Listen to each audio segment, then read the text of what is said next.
আন্দোলন ব্যর্থ সফল এরকম কোনো সিদ্ধান্তে পৌঁছানোর কোনো জায়গা নেই, এই জন্যে যে এই ধরনের গণ আন্দোলনের একটা লক্ষ্য থাকে নিশ্চিত যে ন্যায় বিচার আদায় করে আনা, কিন্তু সেটা খুব তাৎক্ষণিক হওয়ার বলে আমার মনে হয় না। তার কারণ সেটা হওয়ার জন্য একটা কাঠামো, একটা সংস্কার, একটা মানসিকতা, অনেক কিছু পরিবর্তন দরকার।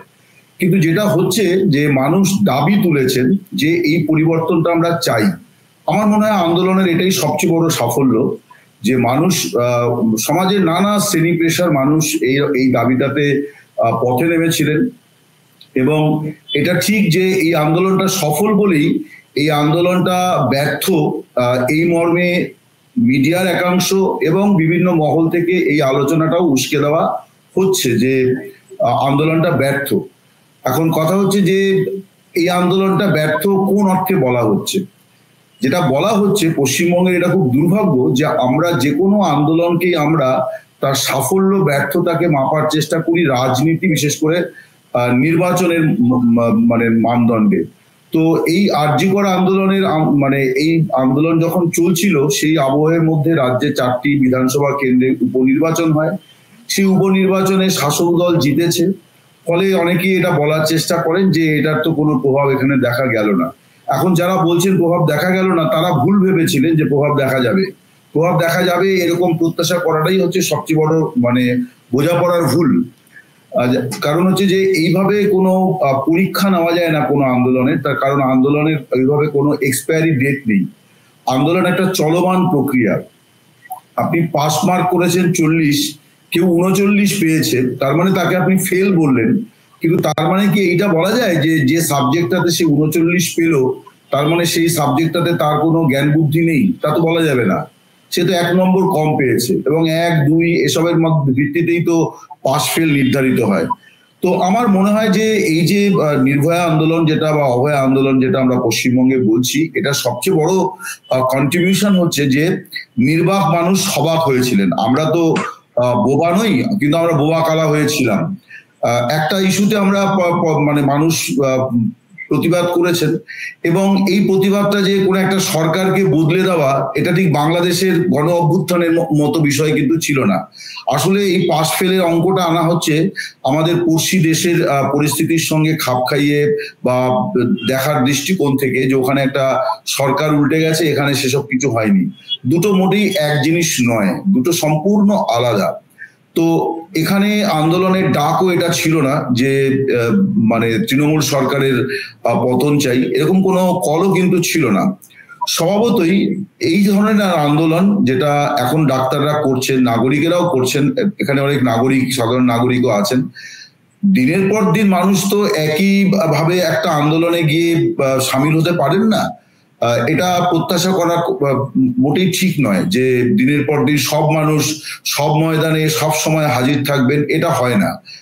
কিন্তু যেটা পেয়েছি আমরা, সকলেই পেয়েছেন আমি বলবো যে সেটা হচ্ছে মানুষ কিন্তু প্রোটেস্ট করেছেন, যে মানুষ এটা ইয়ে করেছেন যে আমাদের এখানে দেখুন এর আগে কামদুনির ঘটনা ঘটেছিল, আরো অনেক ঘটনা কিন্তু পশ্চিমবাংলায় ঘটেছে যেগুলোতে এই ধরনের আন্দোলন আমরা দেখিনি, যে অনেক মানুষ একসঙ্গে নেমেছেন।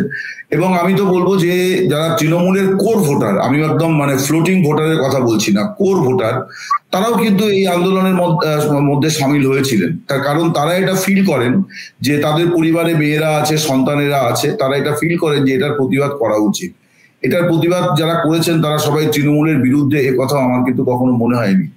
এই আন্দোলনের সুবাদে তৃণমূল কংগ্রেসের মতো এরকম একটা দল, আজকের তৃণমূল কংগ্রেস অনেকটা 9-এর দশকের সিপিআইএম এর মতন আর কি, মানে অপ্রতিদ্বন্দ্বী এবং তার বিরুদ্ধে চোখ রাঙিয়ে কিছু বলার মতন দলেরও কারো ছিল না। আমরা সব জানি সেই সময়কার সিপিএম এর মধ্যে যে ধরনের দ্বন্দ্ব বিরোধ, মানে কেউ যারা যারা দলের সমালোচনা করছিলেন তাদের কি পরিণতি হচ্ছিল সেগুলো আমাদের মনে আছে।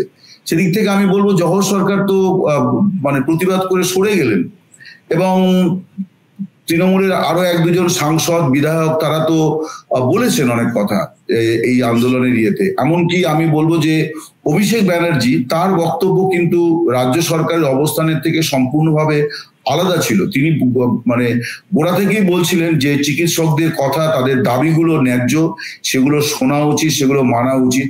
এখন সরকারের মানা না মানার পেছনে অনেক রকম অঙ্ক থাকে, সরকারের অনেক কম্পালশনও থাকে।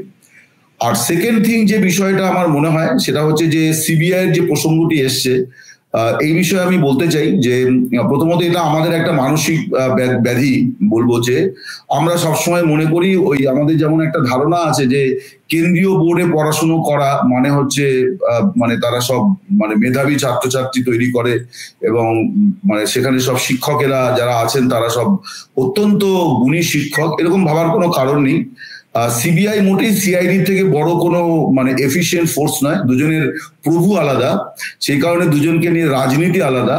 আমার কোনোদিনই এরকম মনে হয়নি যে সিবিআই এর তদন্তে বিরাট কিছু আলোড়ন পড়বে, বরং আমার মধ্যে এখনো প্রশ্ন আছে কেন তৎকালীন প্রধান বিচারপতি স্বতঃপ্রণোদিত হয়ে এই মামলা গ্রহণ করে নিলেন এবং সিবিআই তদন্তের মনিটরিংটাও তিনি কেন গ্রহণ করে নিয়েছিলেন, সেটা তো রাজ্য হাইকোর্টের অধীনে ছিল। এবং যেদিন উনি মামলা শুনছেন তার পরদিন সিবিআই এর প্রাথমিক রিপোর্ট দেওয়ার কথা ছিল হাইকোর্টেই সিবিআই তদন্তের নির্দেশ দিয়েছিল।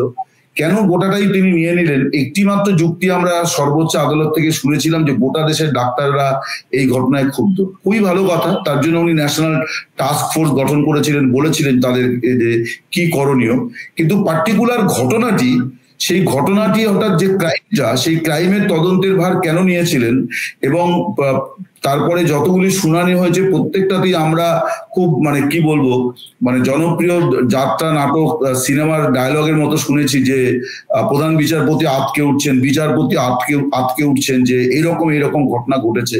তো তারাই তো মানে সিবিআই রিপোর্টে চোখ বুলিয়ে বলে গিয়েছেন যে কি ভয়ানক ঘটনা ঘটেছে। সো সিবিআই কেন পারছে না আমি জানি না, কিন্তু আমি যেটা বললাম যে এর মধ্যে কি রাজনীতি আছে আমি বলতে পারবো না, তবে সিবিআই মোটেই খুব একটা এফিশিয়েন্ট বাহিনী এইটা আমি কখনোই আমি মনে করি না, আমি কোনোদিনই মনে করিনি এবং তাদের পারফরমেন্স রিপোর্টও তা বলে না। এবং বরং আমি এই বিষয়ে লেখালেখি করতে গিয়ে একটা জিনিস চেষ্টা করেছিলাম যে আন্তর্জাতিক কোনো মানদণ্ড আছে কিনা, কোনো রেটিং আছে কিনা যে কোন দেশের এজেন্সি কতটা এফিশিয়েন্ট। যেমন আমরা কথায় কথায় ধরে নিই যে সিআইএ খুব এফিশিয়েন্ট, এফবিআই খুব এফিশিয়েন্ট, কিন্তু আমেরিকায় তো টুইন টাওয়ার অ্যাটাক হয়েছে, সেটা তো আটকাতে পারেনি এবং পৃথিবীর যাবতীয় নিরাপত্তা বাহিনীর মুখে জামা ঘষে দিয়ে টুইন টাওয়ার অ্যাটাকটা তো করে দিয়েছে তারা। আমি তাদের প্রশংসা করছি না, কিন্তু তারা তো এই তথাকথিত গোয়েন্দাদের মুখে জামা ঘষে দিয়েছেন, সম্ভব করে তুলেছিলেন। সো এগুলো আমাদের ধারণা যে সিআইএ একটা বড় কিছু, মানে সিআইএ জানবে না এমন কিছু হবে না, আমি ডাল দিয়ে ভাত খাচ্ছি না ভাত দিয়ে ডাল খাচ্ছি, বা সিবিআইও কোনো কিছু তার। দ্বিতীয় যে বিষয়টি আমার মনে হয় রাজনৈতিক স্তর থেকে, সেটি হচ্ছে যে আপনারা দেখবেন যে এই আন্দোলনটা নিয়ে যারা গোড়াতে যে রাজনৈতিক দলটি ময়দান কাঁপানোর চেষ্টা করছিল তারাও কিন্তু নীরব হয়ে গেছে। আমি শুধু শাসক দলের কথা বলবো না যে তারা আন্দোলনের বিরোধিতা করছেন, যারা আন্দোলনের পক্ষে নেমেছিলেন তারাও নীরব হয়ে গেছেন। তার কারণ এই বিষয়ে একটা বোঝাপড়া থাকে রাজনৈতিক দলগুলির মধ্যে, বিশেষ করে যারা ক্ষমতায় থাকে, ক্ষমতাসীন দলগুলোর মধ্যে কিন্তু একটা রাজনীতি থাকে। যেমন আমি বলছি যে পশ্চিমবঙ্গের সরকারি কর্মচারীদের ডিএ মামলা, আমি আপনাদের দায়িত্ব নিয়ে বলতে পারি আমি বহু বছর এই অ্যাডমিনিস্ট্রেটিভ রিপোর্টিং করেছি এবং আমি জানি যে কিভাবে বোঝাপড়া হয়। যারা সরকার চালায় সরকারি দলেদের মধ্যে বোঝাপড়া হয়, তারা বিরোধী হলেও তাদের মধ্যে বোঝাপড়া হয়, সরকারে বোঝাপড়া হয়। যেমন পশ্চিমবঙ্গ সরকারের বিরুদ্ধে সরকারি কর্মচারীদের যে ডিএ মামলা, আমি এই ডিএ এর প্রশ্নে আমার কিছু ভিন্ন অভিমত আছে, কিন্তু মামলাটি সম্পর্কে আমি বলছি দিনের পর দিন যে মামলাটি ঝুলে আছে, সুপ্রিম কোর্টে গিয়েও ঝুলে আছে। এবং আমি আপনাদের বলতে পারি যে আমার প্রশাসনিক সাংবাদিকতার যে অভিজ্ঞতা, তাতে আমি বলতে পারি যে ভারতবর্ষের সমস্ত রাজ্য সরকার এবং কেন্দ্রীয় সরকার তারা মমতা ব্যানার্জি সরকারের জয় চায় এই মামলাতে। কারণ এই মামলাতে যদি রাজ্য সরকার, পশ্চিমবঙ্গ সরকার জিতে যায় যে ডিএটা মৌলিক অধিকার নয় বা স্যালারির মৌলিক অংশ নয়, তাহলে সেটা সব রাজ্যের জন্যই খুব সুখবর হবে। কারণ সবাই এটা মনে প্রাণে চায় যে কর্মচারীদের এই ব্যাপারে যে মানে আর্থিক বোঝা সেটা কিভাবে কমিয়ে আনা যায়। সো যারা এই আন্দোলনটার মধ্যে ছিলেন এবং এখন পিছিয়ে গেলেন, তারা হয়তো এটাই ভাবছেন যে এইরকম ঘটনা যদি একটা সাকসেস পেয়ে যায়, তাহলে তার ধাক্কা আমাকেও আমার যেখানে সরকার আছে সেখানে সামলাতে হবে। ফলে শাসক দল সেটা যারা আমাদের এখানে বিরোধী দল, তারা কোথাও শাসক দল, তো তারা তো 16-17টা রাজ্যে শাসক দল, তো তাদের কেন্দ্রীয় নেতৃত্বকে কিন্তু এটা ভাবতে হয় যে পশ্চিমবঙ্গে আন্দোলনটা যেন সফল না হয়।